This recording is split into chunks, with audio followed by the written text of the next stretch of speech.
wanted to come chat with you guys.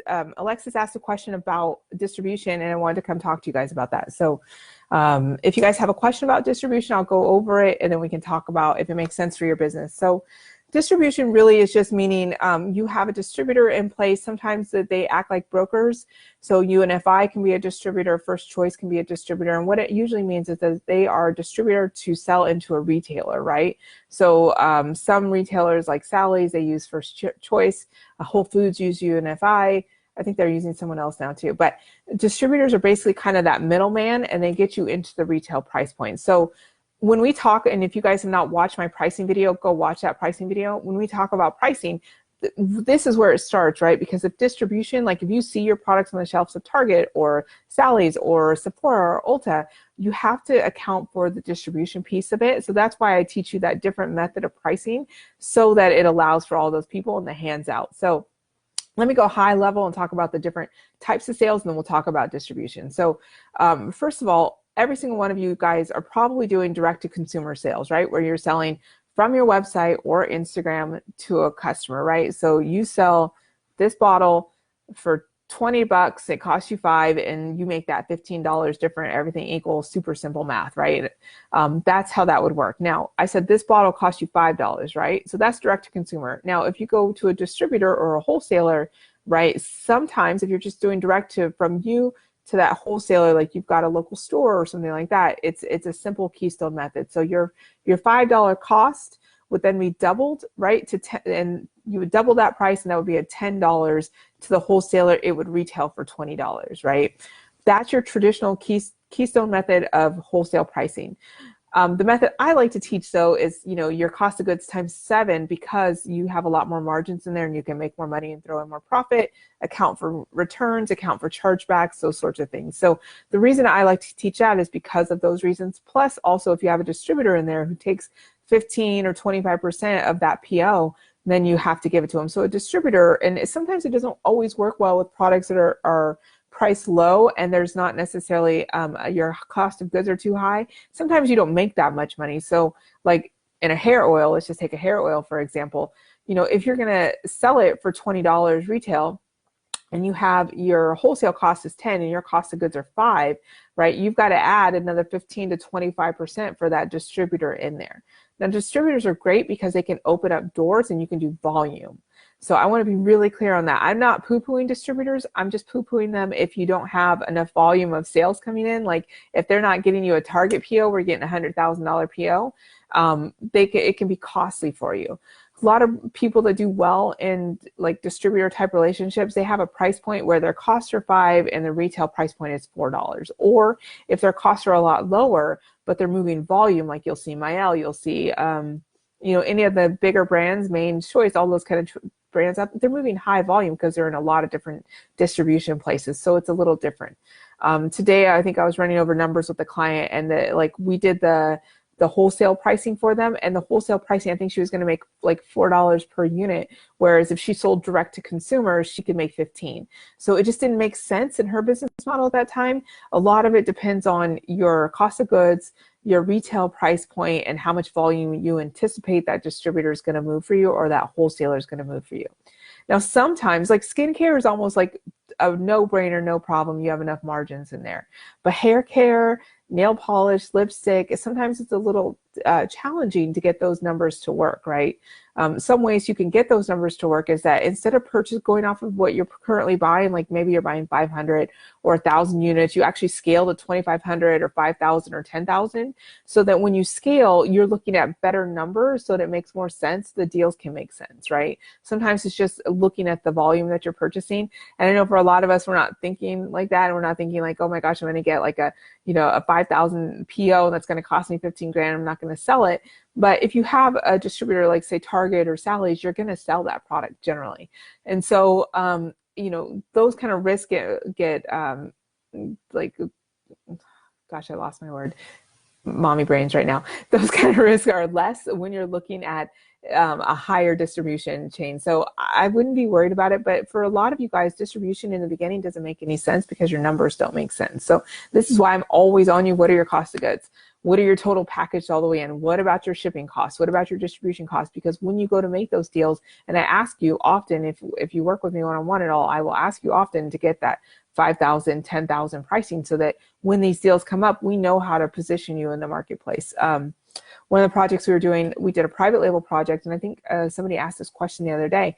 We did a private label project, and we went off of private label numbers, just off the wholesale and making the deal, but knowing what the 2,500, the 5,000, the 10,000 unit pricing would be, so that we could say, yeah, we can hit those numbers because we know our cost is going to go from $10 down to $4, right? So it's really important to understand your costs. It's really important to understand your retail price point. For many, many, many of you, just do direct to consumer sales until you've kind of maximized that. With the exception of skincare brands, like if you're a skincare brand, you've got really good margins, you're selling it, you're buying it for $5 and you're selling it for 40, 50, 60, 70, $100, have fun. Like go straight to wholesale, no problem. You can do that. A lot of you hair care brands, you don't have those kind of numbers in there. And some of you, it just wouldn't make sense. But if the opportunity comes up and you're a little like confused or you're not sure, hit me up, let me know what the numbers are. Let's look at it. We can try to see how we can make it work. Because I hate saying no to deals. I like to figure out a way that we can change the numbers around in terms of volume, work with the manufacturer, that'll get your cost of packaging down, your labels down, something to make those deals work. Because sometimes when you can say, sold in Whole Foods, right, which isn't really, they're not going to do high volume, or sold in Target or whatever, you can make a lot of money. Like it can be a game changer for your business. It can also crush your business if you're not prepared. So that was a really good question that Alexis had. I'm sorry that I hopped off too early, but I hope that helps answer it. I prefer you guys to all stay with direct to consumer for a little bit until you hit, $5, $10, $15,000 in sales. You're buying bigger inventory. You're understanding how your distribution works. You're understanding how your fulfillment center works, all of those kind of things. And then you can go talk to retailers. Again, some of you guys are seasoned. Bethany, she's seasoned. She's been doing this for 8 years. It's a different story for her. So it just depends on your brand and your goals, right? So kind of see what lines up for that. I will say this. As a brand owner and a business owner, and then I'll let you guys go, we often have to make decisions on what's in line with our business goals first versus like what looks good or, we want to be, because sometimes taking deals doesn't make sense, and it's always got to make sense, right? That's just kind of like, it has to make sense. There's no point otherwise. So make sure that the deals make sense. There's always a way to negotiate. Your manufacturer will negotiate with you. The vendor will negotiate with you. Your bottle people will negotiate with you. Like you can always negotiate almost anything. It's just that in the end, it's got to be in alignment with your goals. It's got to be in alignment with your lifestyle. Sometimes you feel like the opportunity is now and you have to do it now, but sometimes those now decisions can really hurt you in the long run. And sometimes you have to start over with your brand. I'm kind of going through that with the brand right now. They got really good distribution. They branded themselves and positioned themselves as a low value brand. And it's unfortunate, but we have to rebrand their brand, kind of re-educate their audience and start all over again. So this is the point that, goes back to your original goals, goes back to how you want to be perceived, goes back to why I always say price high in the marketplace. I hate seeing it when you guys price low, and I do stalk you guys. If you're not paying attention yet, I'm paying attention to you. So make sure that you guys are priced appropriately. I love seeing these $40 for hair oils. I love seeing, high skincare lines. I love seeing that because as a business perspective on your business side of it, it gives you opportunity to negotiate in the marketplace at a different level. So I hope that helps. I'll wait if you guys have any questions about that. I know it's kind of something we haven't really spoken about a lot, but I'm more than happy to talk to you guys about. Any questions? No? All right. Well, if you're going to watch the replay and you guys have any questions about distribution's fabulous. I love distribution. Some people, like Laura Napier with Cleanse, that was her entire business model. She didn't want to sell direct to consumers. Everybody's different, but it just depends on what you're doing. I legitimately nowadays, so I had a brand that was on QVC. Gosh, I think now we're going to the 13th year with one product, and he never sold direct to consumers from his website ever. He would never planned on it. But at the time, now 13 years is a long time to be on QVC. At the time, the viewership was up, the numbers were up, the checks were bigger, right? Nowadays, in the age of Amazon, in the age of Instagram, a lot of you guys on Instagram are moving more product than people that are on TV, barring Kardashians and the celebrities and those sorts of things. So be really clear that I feel like you guys can make a lot more money doing direct to consumer sales and distribution. Okay. Yeah. Okay. Bethany said definitely needs to look at the pricing training because distribution versus sales reps are confusing, right? And Bethany, you have margins in your products because Bethany's priced really high, but that's really important, you guys. And she's in skincare and she's in high level skincare. So she's got margins in there. Whereas a lot of you guys, like in the hair oil, we don't have those kind of pricing. So Chanel asked, what's too low? Chanel, what kind of product line do you have and where are you selling? So again, if you guys hang out with me long enough, you'll hear me say this: marketplace sets your value. And I mean that in two capacities. First one is your marketplace sets the value. So if you're competing on Amazon, your marketplace is Amazon. If you're competing on Instagram, your marketplace is Instagram, right? Marketplace sets your value. So that's first of all, and how you price it. Two, marketplace sets your value in packaging. So if everybody gets a hair oil nowadays in these frosted bottles with a dropper, that's what they expect. If you come out with a hair oil with a tube with a direct application, it's cool, it's innovative. Your job is to educate. So again, marketplace sets the value in packaging and also sets the value in pricing. So I hope that helps.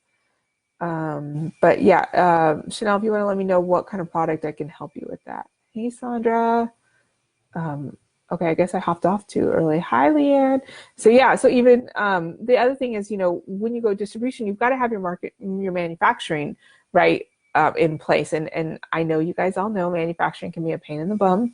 A lot of you guys are working through that right now, especially going into the busy season. So, we've got to have that manufacturing in place to be able to scale as well and to keep up with demand. Any questions? I'll refresh and give you guys a second. It seems like it could just be me. All right.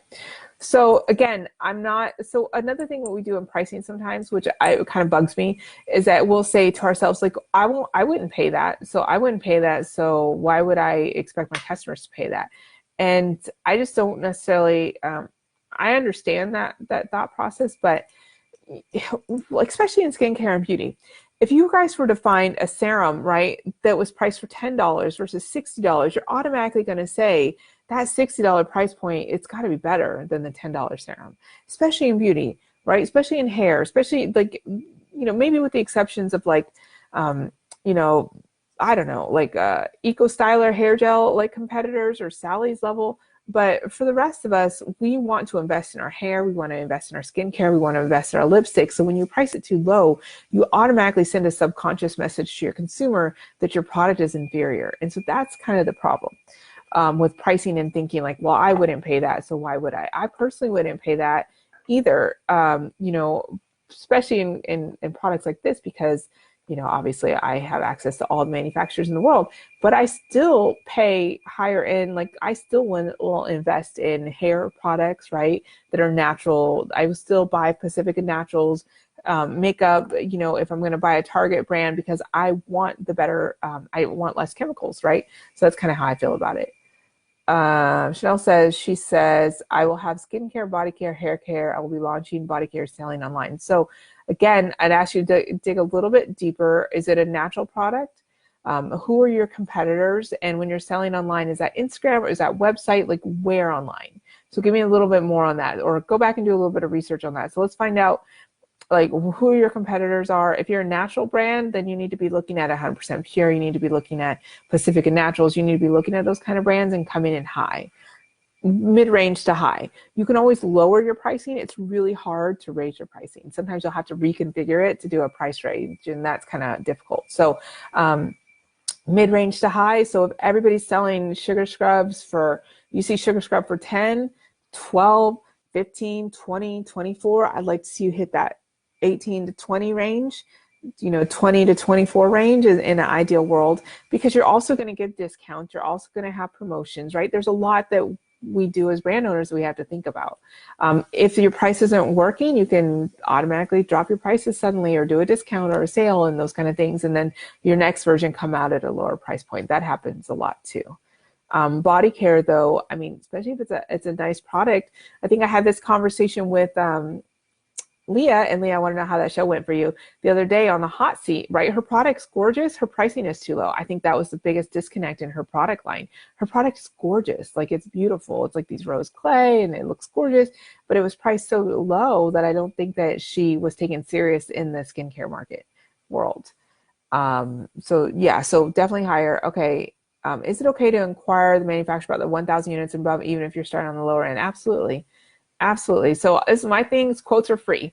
Like, quotes are free. It's going to take them 2 extra minutes to put those numbers in their Excel spreadsheet or their pricing software and give you a quote. So quotes are free. Tell them that, you know, if you're, so here's the thing about manufacturers. Don't be wordy with them because they're not wordy people. Tell them what you need and then be on with it. So, hey, I know we're starting at 100, but we've got a pretty big sales and marketing plan. Can I get the 1,000, 2,500, 5,000 pricing? Thanks. Have a great day. Like, that's what that conversation looks like. On the back end of manufacturing, you're trying to get the loudest customer out the door, the fastest deadline out the door. There's a lot going on, so you don't have time to read these long paragraphs. So I hope that helps. Matter of fact, nowadays I just shoot videos to my manufacturers and send them over to them 2 minutes or less. Okay.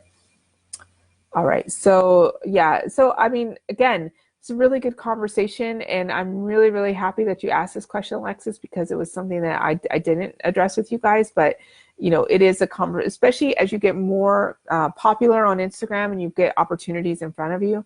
You'll want to make sure that you are priced appropriately, that you consider if you have enough margins in your product, then you know what it is to scale, right? So we're talking about scaling problems, which are great problems. Like, I hope you guys call me and you're like, hey, Mel, I don't know how to make this deal work. I want to help you make that deal work.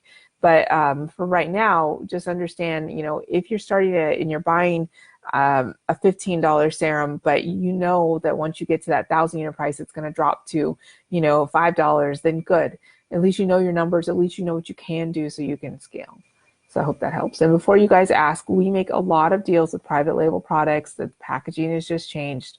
It's totally possible to do national sales deals with private label products, like completely, totally possible. Happens all day long. All right. Okay, so now officially I'm going to sign off and yeah, call it a night. But if you guys have questions, you're watching the replay. Alexis, if you're watching the replay, I hope this helped. And I will talk to you guys later, and I will see you guys in New York. All right, bye guys.